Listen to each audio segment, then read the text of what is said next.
पुरुष और स्त्री दोनों अपने कर्तव्यों का पालन करेंगे कब? जब उन्हें उनके कर्तव्यों का कोई बोध कराएगा। भाई आपका कर्तव्य क्या है ये आपको कोई बताने वाला तो हो। स्त्री का कर्तव्य क्या है कोई उसे गाइड करने वाला समझाने वाला तो हो। जब नहीं समझाया जाएगा तो वो अपने कर्तव्य से च्युत हो जाएंगे, अर्थात नहीं करेंगे वो अपना कार्य। YouTube पर चैनल को सब्सक्राइब कर लीजिएगा। दोस्तों, जय श्रीमन नारायण, जय श्री राधे।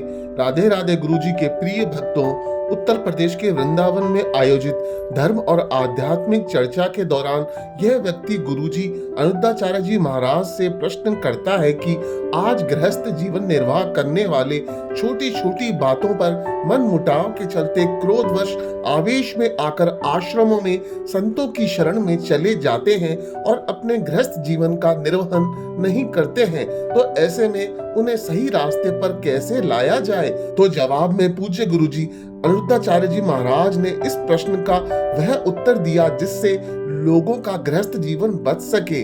दोस्तों, आज की वीडियो बहुत ही ज्ञानवर्धक होने वाली है और इस वीडियो को अंत तक जरूर देखिएगा और हमारे चैनल को सब्सक्राइब और वीडियो को लाइक और शेयर करना ना भूलिएगा।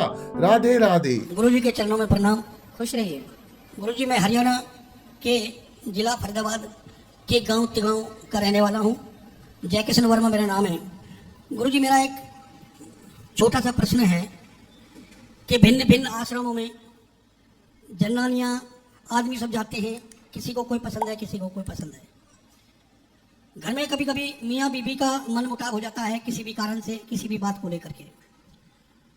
जब मन मुटाव हो जाता है तो औरत या आदमी एक तरफ चल पड़ता है कि मैं फलाने आश्रम में जा करके, तो वो बहुत सेवा करती हैं, सब तरीके की बात करती हैं, लेकिन घर के रूप को भूल जाती हैं कि मेरे पोते भी हैं, मेरे बच्चे भी हैं, या मुझे घर की देख रेख भी करनी है, और वो एक तरफा चल पड़ती हैं और घर का ध्यान छोड़ देती हैं।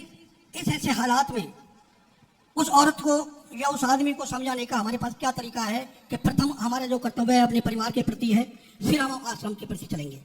तो मेरा गुरुजी आपसे आग्रह है कि ऐसी स्थितियों से निपटने के लिए हमें क्या करना चाहिए? मैं आपसे क्वेश्चन। नित्य सत्संग करना ही समाधान है। जिस घर में नित्य सत्संग होता है, नित्य भगवान की कथा सुनी जाती है, वहां ऐसी स्थितियां उत्पन्न नहीं होती। पुरुष और स्त्री दोनों अपने कर्तव्यों का पालन करेंगे कब? जब उन्हें उनके कर्तव्यों का कोई बोध कराएगा। भाई आपका कर्तव्य क्या है ये आपको कोई बताने वाला तो हो। स्त्री का कर्तव्य क्या है कोई उसे गाइड करने वाला समझाने वाला तो हो। जब नहीं समझाया जाएगा तो वो अपने कर्तव्य से च्युत हो जाएंगे, अर्थात नहीं करेंगे वो अपना कार्य। इसलिए सत्संग चाहिए, इसलिए गुरु होते हैं। गुरु का सत्संग सुनते रहो, कथाएं सुनते रहो तो चार्ज होते रहोगे। अब सत्संग नहीं सुनेंगे तो डिस्चार्ज होंगे। घर में हुई जरा सी खटपट तो चल बाबा जी के मठ पर, जरा सी खटपट में लोग भाग जाते हैं, क्योंकि सत्संग का ज्ञान का अभाव है। आज देखो, कथाओं के माध्यम से हम गृहस्थी के हर विषय को समझाते हैं। यदि आपने कथा ध्यान से सुनी हो तो जो हम कथा सुनाते हैं उस कथा के बाद घर में झगड़ा होने की स्थिति हो ही नहीं सकती, यदि मेरी बात कोई जरा भी माने तो आपके जीवन में सबसे पहला काम चाहिए कि एक घड़ी आधे की बुनियाद तुलसी चर्चा राम की, भगवान की चर्चा। रोज साधना चैनल पर 3 बजे से 6 बजे आप कथा सुना करिए। ये दास कथा सुनाता है। और पत्नी और पति जब दोनों सत्संग करेंगे तो दोनों का भटकाव मिटेगा। सत्संग ना करने का ये परिणाम है कि पति पत्नी साथ में रहकर भी एक दूसरे के दुश्मन बने रहते हैं। कोई प्रेम नहीं है, कोई हंसी खुशी नहीं है ना, क्योंकि जीवन में उद्देश्य मिला ही नहीं जीवन जीने का। कुछ लोग जीवन को ढो रहे हैं, यार ये तो बोझा है, पर दिन भर रोते, दिन भर शिकायत, दिन भर परेशानी, कोई हंसता ही नहीं है। अरे जीवन में जब तक लक्ष्य की प्राप्ति ना हो कि हमारे आने का उद्देश्य क्या है, तब तक कोई हंसेगा क्यों? इसलिए सत्संग हर प्रश्न का उत्तर है आपके। धन्यवाद। ठीक है, थैंक यू जी। लोग गंगा स्नान में जाते हैं, क्या उसमें पाप मुक्त होता है क्या? गंगा स्नान, गंगा जी की महिमा तो है, पुराणों में शास्त्रों में खूब महिमा है कि गंगा स्नान करने से पाप नष्ट होते हैं, पर शर्त है कि फिर दोबारा पाप ना किया जाए। आप पाप करके गए, गंगा नहाए तो पाप धुल गए, पर शर्त है कि अब से पाप ना हो।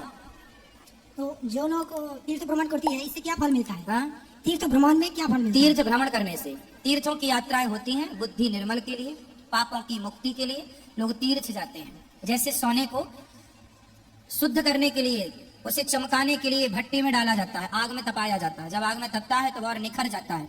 उसका सारा कचरा खत्म हो जाता है। उसी प्रकार जब हमारे जीवन में पाप का कचरा हो जाए तो तीर्थों की भट्टी में अपने आप को जाके तपाना चाहिए, तीर्थों में जाना चाहिए ताकि हम उस पाप से मुक्त हों। परंतु वहां भी शर्त है कि तीर्थों का सेवन करने के बाद फिर कोई पाप ना हो।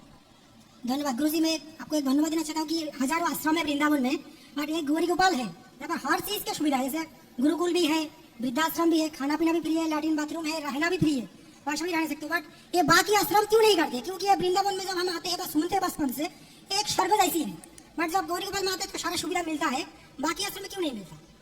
अब ये तो वही जाने, हम तो भगवान ने जिस लायक बनाया उस प्रकार आपकी सेवा कर रहे हैं। अब वो क्यों नहीं करते, ये सवाल उन्हीं से हम क्या उत्तर दें। धन्यवाद गुरुजी।